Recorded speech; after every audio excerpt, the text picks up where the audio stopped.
Mork Borg rule system, witches, covenants, shared spell points, dismembering bodies to cast spells. Now, if that sounds fun, stick around. I'm going to be doing the review of The Sickest Witch. If it doesn't sound fun, I'd probably stick around anyway, because there's some stuff in here that I think, if you're an old school games master, that you're going to want to use and adapt for whatever system it is you're using. So where can you pick it up? A couple of weeks ago, I did a crowdfunding Kickstarter video on this, and what I really like by Severed Books, I've actually got it out. I think it came to me a couple of days ago. Yeah, it's rare, because there aren't many people that actually go to Kickstarter with a practically finished product to then send out once it's done. And so, yeah, so you can go on to DTRPG. Here we have the cool rule book for The Sickest Witch. It's a 204-page book for OSR games. It's pretty much Mork Borg rule system. So D20, there's no skills, you're just rolling off your attributes, which we'll come on to as we get into the main rule book. If you are going to pick this up, you can only pick up PDF at this moment in time, but I will put the affiliate link in the video. So if you do want to buy it, please use my affiliate link. It just helps me, because I didn't get this for free. It helps me, put the money back into the channel to buy more things, to do reviews. The summary, I really like DTRPG as well, because it gives a nice summary. So within the 104 pages, we've got all the lore and the backstory of the Covenant of the Witches, the area where they live. We've then got all these customs, common and rare weapons, a world map with different locations, crafting, forest resources, 10 different encounters, drop spine game that you can play to randomly get body parts quicker if there's a few of you, and lots of, just imagine from an OSR type game, random table. But before I get into the book, this is my channel based on role-playing news and reviews. If you like this sort of thing, obviously please do subscribe to the channel. I've got my own Discord, and I'm on a variety of social medias now, Facebook, X, and I've started a TikTok, because why not give it a go? Right, let's get straight over and get into the book. So we've got here, it's written, developed and or art by Justin. I don't even know how to start pronouncing this, so I'm not going to. But because Justin's done all the art himself, it does flow really nicely through the book. So you don't get that with some books where you get multiple artists, different styles. It just looks very uniform throughout, okay? Welcome to the Sickest Witch. So it's a D20 system, and there's a variety of other dice that it explains here. One thing that this book does really well, if you are new to role-playing, it does explain the rules very clearly, and it assumes at a lot of levels that people don't really understand what a role-playing game is. So it's done really well. Layout point of view, I love the fact that it uses these multiple colours, and this is throughout the whole book. I don't even know, was that brown? I'm guessing brown and black. My wife's always criticising me for not being able to tell what colours are colours, but it means it all stands out. It's nice and clear.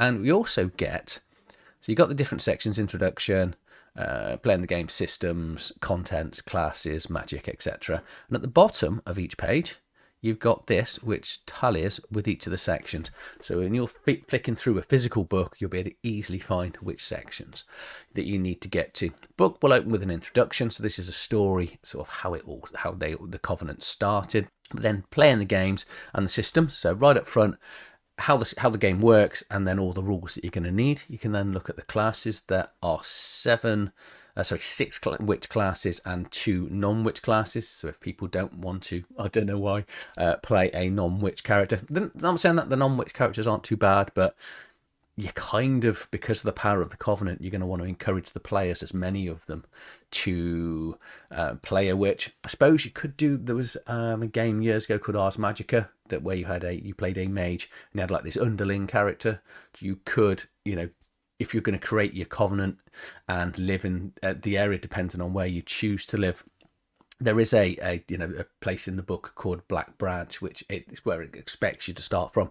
But obviously you can set this anywhere. But it just means you could have the non-witch characters as other people in the village, and some adventures you could take those out, and other adventures, you can go out with the witches. We'll then get into the magic system, then the world, Tinder for Fire is just a big section on lots of random tables. We'll then look at the village itself, and then nicely we do get a starting adventure. And I do really like it when books, especially when it's this is quite a unique setting, it's got a starting adventure just to get the players going and understand. The initial start of the book is a really good story talking about Claire here, who becomes the first witch in Black Branch. I'm not going to spoil it because it's quite dark how she actually becomes the first witch. But yeah, it's a very interesting take how she kind of does what happens by accident. And then she goes on to become the first witch, and then sort of Black Branch sort of builds out from there. But you can have another covenant and do it in a different area. There are 3 customs. So they've got witch poles, which is where they create a totem to protect themselves. They have these weak children where they make small dogs, but it really doesn't have any significant effect in the game. And then they use a lot of salt. So when you see the players are sort of cutting up the bodies to get like the hearts and the lungs out, they cover them in salt to sort of stop them from rotting. So they also use the salt over the threshold of their doors for protection. Gods. There are no gods in this world, only Mother, which obviously is the very first witch. The next section talks about the basic introduction of the system. So there's no dragons or fairies in here, and it's up front here just saying as a witch you must harvest body parts to cast magic. Piece by piece you become more powerful the more you hack up your enemies. It has got dark themes, and it does recommend that you read the Games Master and the player agreement here, which is just basically again explaining to players the sort of adult themes, if I can say adult themes, not mean what some people mean by adult themes, that this is it is body horror, it is violent, but overall be nice to everyone, it's just a game. Okay, narrative or dice deals with, you get this a lot with old school things because there aren't always rules for everything, but go with the rule of cool. If someone comes up with something that they really well explained, then just let it go. Don't roll the dice, because if it's really cool and you want the player to do it and the players really want to do it and it's going to seem really narrative and fun, allow it to happen. Because the problem was once you get the dice out, everything can go wrong. We'll then give you a number of terms in the game. These will be repeated later in the book, but this is just a nice 2-page bit. Maybe this would have done well at like one of the inside covers, which you sort of get on the sort of Shadow Dart books now, sort of utilising the inside covers. But this is one of the pages that you're probably going to want to print off to have close to hand, because there's no sort of Games Master screen included in this. We're then into the rules for just playing the game. So first of all, choose a character creation, choose a class, which they'll come on to later in the book. But the game itself is, as I said, it's based on Mork Borg, really. So it's a D20 roll over. We've got 5 attributes in the game. Fist, Flesh, Nerve, Network, and Cauldron, which basically is strength, constitution, dexterity, all your mental stuff, and then Cauldron is magic. And this is where I would say the first problem with the game kicks in, because these are not only your attributes but your skills. So anytime that there's a chance of failing, you're going to be rolling against one of these 5 things. But all the witches share a covenant, and that covenant puts things into the cauldron to cast their spells. See the problem? And I don't know whether this is a me problem as a dyslexic with some of the isms that my wife tells me that I have on a daily basis, or whether everyone else would struggle with it as well, because there's sections of the book where it talks about cauldrons in view of magic, like rolling or saving or casting spells, and there's other sections where it talks about cauldrons as in to physically put things in, or creating a cauldron to help with things like long rests, etc. So yeah, it's a strange choice for me, but again, might be a me thing. Character generation is nice and simple. It's 3d6. You just write them down in order. So you're going to roll 5 lots of 3d6. You can change 2, so you can alter a couple around to try and get the sort of character that you want. And then depending on what the score is on the total will determine whether you get a -1 or a +3. So it is different to Mork Borg, but it's similar in style to, well, even 5th edition. You will then have to name your covenant, and it's got this little hashtag that appears quite regularly in the book here, where if you scan things into here or hashtag things, it will give you additional benefits and perks in game. Armor functionality is nice because we have got depleting armor in the game. So as the armor takes damage, it does get worse. So if you've got an armor rating of 4 and you take 6 damage, you're only going to take 2 damage, but your armor is going to be damaged until you repair it. It's got a bit in here. So armor, repairing armor and weapons. Simply resting does not repair weapons or armor. You're going to have to go to a blacksmith's. Weapons do break, but only on a 1. Oh, probably should have said that 20 is automatic success. You're always going to hit on a 20 and will do double damage, where a 1 automatically miss and can be like a botch and do bad things, say weapons break and other negative effects, as we'll discuss as we go further into the book. Starting equipment that the witch is going to come with, they will have an amount of money to buy stuff, but they will get some basic stuff on their belt. So they will get a scalpel, a gut hook and a carving knife, because a lot of this is killing bad people. We'll come on to what constitutes bad later in the book, because it's ambiguous at best. The book isn't ambiguous, but I'll explain it when we get there. So you're going to be carving people up, putting their body parts into your belt and your bag on your belt to then cast spells. And you can cast a spell. You can chop someone up and cast spells the same round. It's very, very... it's fun's probably the wrong thing to say, but you get how I feel about this already. Standard equipment in here. You've got a certain amount of slots of things that you can carry. If you're going to take a backpack, it's going to give you more slots as well. And then we've got some less common items, which not quite magic, but these are rarer items that can be found, which can cause things like bleed, poisoning effects and demoralized, which was all covered right at the start. Rare weapons, technically of 7 magical weapons in the game, and these are just dealt with in a random way. So every time an enemy is killed, they could do a random drop. You roll a d20 and a d6. If it comes up with a 20 and a 6 at the same time, you either pick one of these 7 weapons, or you could technically roll a d8 and just ignore the 8. So that's the basics of the game done. So the next section we're going to look through is the systems on how it works. You've got your 5 abilities or 5 skills or 5 test modifiers. So again, fist, flesh, nerve, network and cauldron.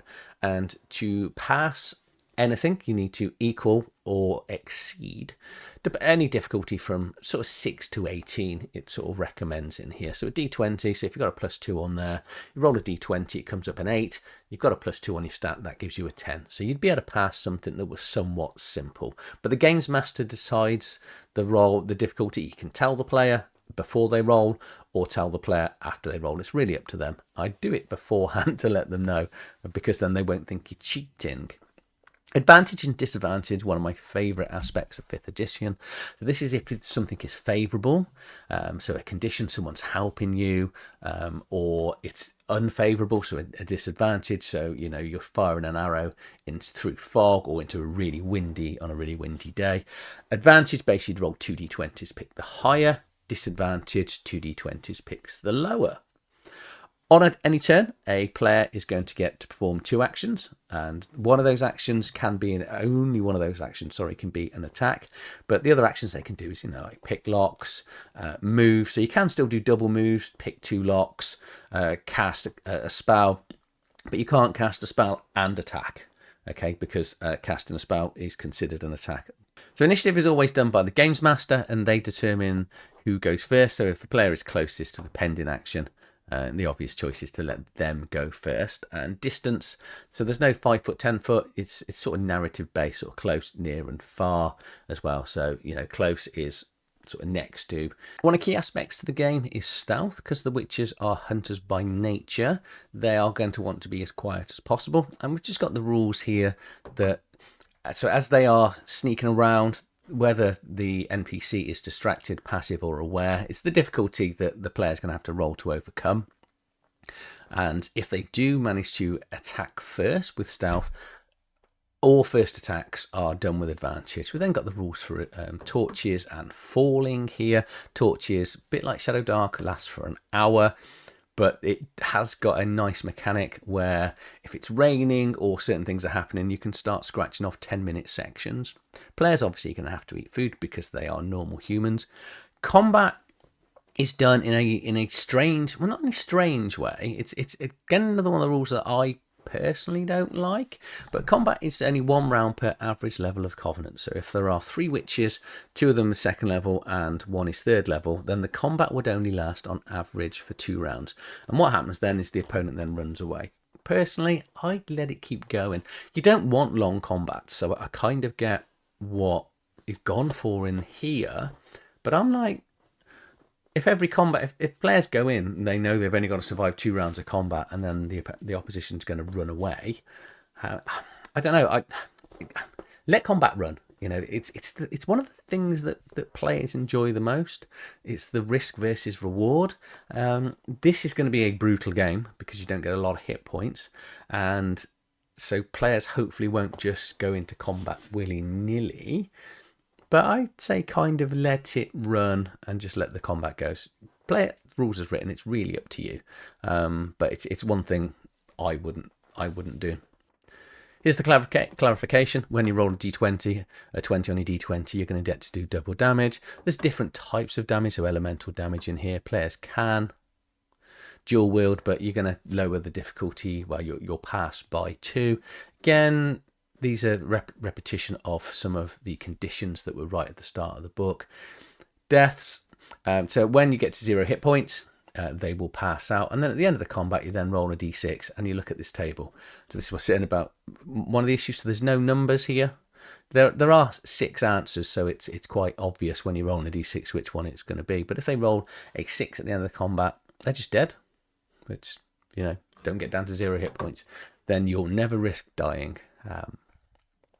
Rest and recovery. So the longer you've got 2 types of resting within the game. So you've got a long rest and a shorter call, so which is about an hour. So the long rest is going to give you back your magical points for the day and recover all the hit points.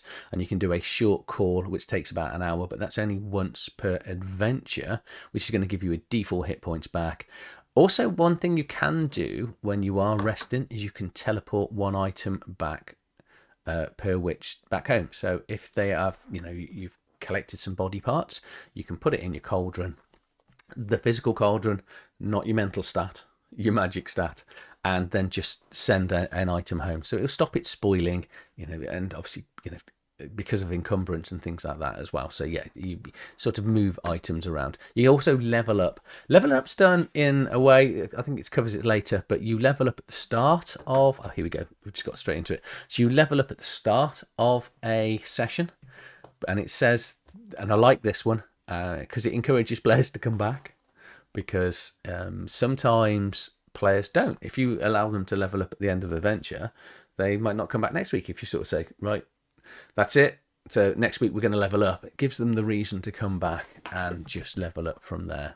The next 2 pages deal with sharing stories and items, and this is again using this hashtag Sickest Witch RPG. And if you post stories and photos on it, it says you encourage the players to do it because they're trying to build a community, which I like, and it's going to give the players some.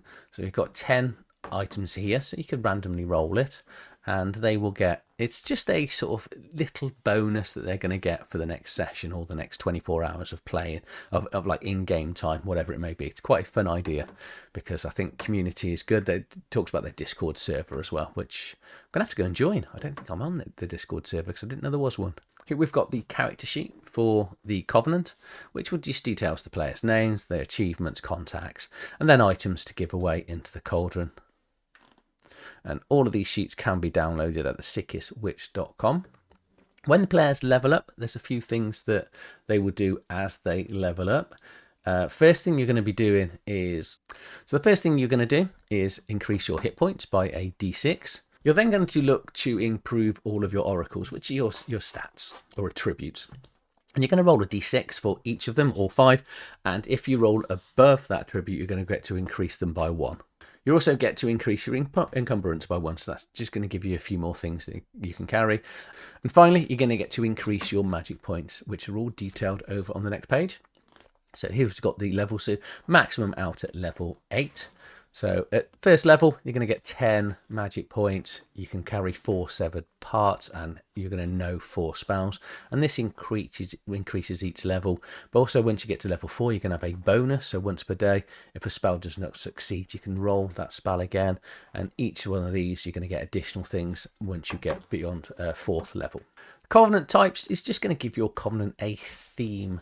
So for example, if you're going to go wolf, so you're fist focused, your covenant prefers a brutal beatdown, going loud and letting grubs and maggots clean off whatever skin is left. So it's not necessarily, doesn't give you any game mechanics, so to speak, but it's just going to give you a sort of style and a way that the covenant should act. We're now going to get to look at the 8 classes that are included in the game. So Seducer, Cook, Conjurer, Warrior, Ranger, Knight, Butcher and Fighter. Okay, so first up we've got the Seducer. I'm not going to go through all of the classes here, but what they will all have basically the same thing. So they're going to get a starting amount of hit points. This is your hit points for first level. So once you go to second level, you're going to get a D6. Weapons that they can and cannot hold. Some items that they may have. So this is going to get a rune stone. Rune stones are like spells, but not quite as powerful. But also anyone can cast from a rune spell. Different things they're going to get as leveling up. They're going to get an oracle bonus. So they're going to get advantage on the network skill, or tribute I should say, when surprising an enemy, whether either physically or mentally. And then they will have a special power here. So as you'd imagine, the Seducer is going to have the ability to seduce other humans, and there's some sort of random effects here. Finally, then they'll have some sort of once a day effect, a magical weapon, and maybe a magical item. Okay, and all the others are going to be, so the Conjurers, as you'd imagine, are better at casting spells, but they've all got different items and different magical weapons.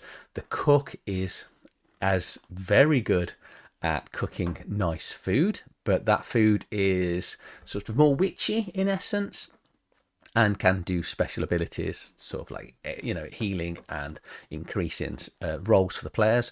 The Warrior, as they sound, these are your sort of battle hardened witches that are, you know, they can use any type of weapon, any type of armor, and a lot of hit points.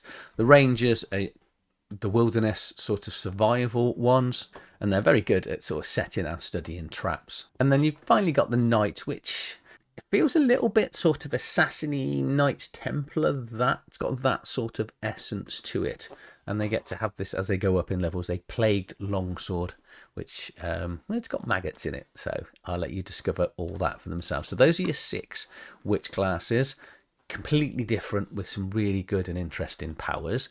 But say if people don't want to be a witch, or you want to have, you know, additional NPCs just running around the village, you've got the Butcher, which is exactly as it sounds. They are very good at chopping up bodies and gaining resources for spells. And then we've got the Fighter, out and out, stand at the front, big sword, axe, whatever it may be, and just smash your opponents. The magic system is absolutely brilliant. It was one of the things that first attracted to me this when I read the Kickstarter, because all the magic points we saw earlier are all put together, pulled together. So if you want to cast a spell, you have to have 3 different things. You must spend the magic points, you must have the body part, and you must know the spell in the first place. And we'll come on to that. And we've got this little table here. So you will save up magic points because they're pulled, and the most you can have is 600. There's this little spine drop ritual. So if you want to spend 3 magic points, so normally when you hack a body up, you'll do 1 item at a time. So, you know, whether you take the hand off or the liver or whatever it may be. With this spine drop ritual, you can spend 3 magic points. You then, as you can see, you put a book like this. You then sort of throw 3d6 in there, and it'll determine what you get. Okay, so here's the book. So depending on the dice and which side the dice is, so let's say you had a 6 and a 3 here, so you're gonna have a foot on the left hand side, and a 3, wasn't it, a spoilt body part. So sadly that's not going to be very good, but yeah, this is just a really quick way. It's a little fun little game as well for, you know, 2 witches to sort of just gather body parts really quickly, so because it's quite a slow process. Spoilt meat is difficult to cast spells from, so you have to spend some additional things, or you might have some other problems if you got spoiled meat. This page just details how to track spells, which was, I appreciate it, but I'm not sure it's necessarily needed, because it basically said if you haven't got the body part, don't put a cross in the box. Once you've got the right body part, you can put a cross in the box. Once you've spent it, rub it out. If you're going to cast spells and it is a lower effect than you are, you're still going to have to cast for it, and you're still going to have to roll for it. And if you do roll a 1, you are going to get, so you roll a d20 against your cauldron skill. And if you roll a 1, then you're going to get to roll a d10 on this sort of botch table here. I said earlier, the runestones, these are ways of casting, so there are different sort of smooth stones that the witches can create. They then give them out to anybody, so even the non-witch characters can cast the spells off them, and they're not quite as powerful as the spells, but it's just a little bit of fun. And it just says you can dual wield them, so you can have your rune in one hand and a sword in another as well. Finally, to close down the magic section, we've got the spells list, and these details all the spells in the game from level 1 all the way up to level 8, and they will go from, so level 1 spells are they will cast 11. Difficulty 11 to roll, 12 is going to be 2 is 12, 3 is 13, and once you get to 5, they all stay at 15. So it's not going to get harder and harder, but it does say it breaks down all the spells here. So we've got Feast here, this level 4 spell, so it's difficulty 14. So you're going to need the spell points as well, so you're going to need a hand to cast this one, and this will create enough food and water for 6 close creatures for 1 day. That's quite a nice spell to actually pick on. Should we do Expert Heal then? So that's going to need a liver, and that's going to help them heal. And we're already halfway through the 206 pages. We're then going to start looking at the world itself. Okay, and the world is broken down into a variety of different areas. We've got Black Branch, which is where the players are going to live, if you decide to base it where it is in the book. Got Leaf and Half Leaf, which is a village and a smaller village, 7 walls, a forest that's there. We've got the map here, and we've got those fucking stones, which is an area over here. Classes and ranks will just detail with the percentage of the population that are kings, queens, nobles, clergy, all of these less than 1%, barons, 1% lords, and then peasants make up 94% of the population. When it comes to combat, players, the NPCs are going to have what's called a OD, so obstacle difficulty. So if you've played Mork Borg, this will be very familiar to you. So the Games Master's not going to be rolling any dice in this game, or not very often. When the players are attacking, let's say a NPC's got a OD of 12, they must make a sort of dodge roll, and they've got to get 12 or more, or they're going to get hit by them. So just keep the NPCs really, really simple and small in the sort of stat blocks. They're also then going to have hit points and motivation, and we've got a motivation table here which will randomly determine how the NPCs will interact with them. Going out into the Gift of the Forest, we've got 7 different items that can be found in the forest. Again, we'll just give a few different magical items, which things like the cook are going to want to take advantage of. Tinder of the Fire, so the next 25 pages is just a load of random tables, which will include random encounters, names. This is where all of the NPCs are going to start coming in as well. So here we go. This is the stat block for a random NPC here. So we've got difficulty rating, so they need to roll a 13 or more not to get hit. So we want this to be lower, and they're going to be using the amount of hit points that they do, and then any sort of weapons and damage that they get, and any special abilities. This is all the NPCs in the game. There are some, again, random tables which will determine who's going to turn up. We've then got some paranormal abominations here, and then rots and wolvers. NPC magic, their magic works differently because they're not witches. They will get different types like ball lightning missile, and it just gives you the percentage chance of them hitting. And it's sort of where the players in the NPC stats, if I can find someone with a spell quickly, it will just tell you in there their percentage chance of hitting with the spell, and then this X section just details exactly what the spells do.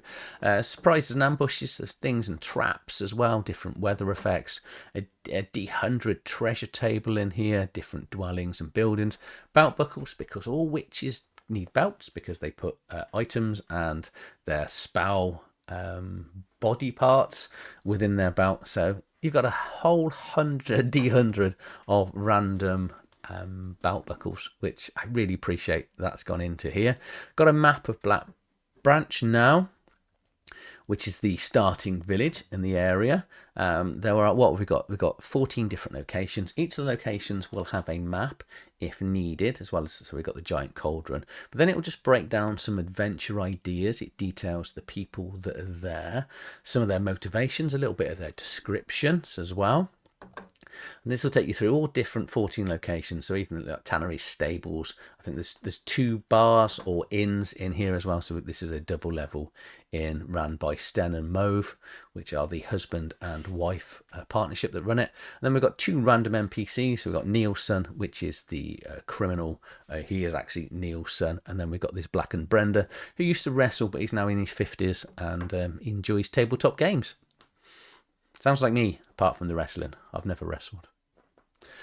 The rest of the book now is just Salt of the Earth, which is a really good adventure where what I really like about this is I love the way it starts because, so we've got, where is it? It's Xander. Here it goes. Xander the Witch has gone missing, and then out pops his hand out of the cauldron. And because if you remember, when you do rest, you can send bits back to your home. So it means that the other witches or the player characters are aware something's gone wrong, and they will go on this journey of discovery, fighting this really horrible severed wolf thing. So it's got a severed head, but there's an eyeball in its neck, which is utterly gross, and finally culminating in a big battle within what they think is an abandoned mine.